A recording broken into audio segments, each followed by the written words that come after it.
السلام علیکم ورحمۃ اللہ وبرکاتہ۔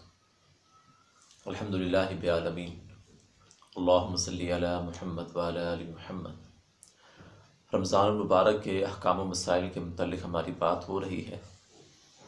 آج ہم بات کریں گے روزے کی حالت میں قے کا آنا، کیا روزہ ٹوٹ جاتا ہے؟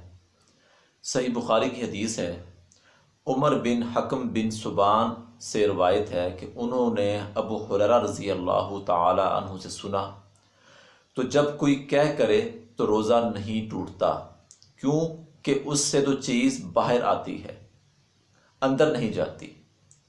خود بخود قے آنے سے روزہ نہیں ٹوٹتا، البتہ جان بوجھ کر قے کی جائے تو روزہ ٹوٹ جاتا ہے۔ روزے کی حالت میں خود بخود قے آ جائے، الٹی کا آ جانا، اس سے روزہ نہیں ٹوٹتا۔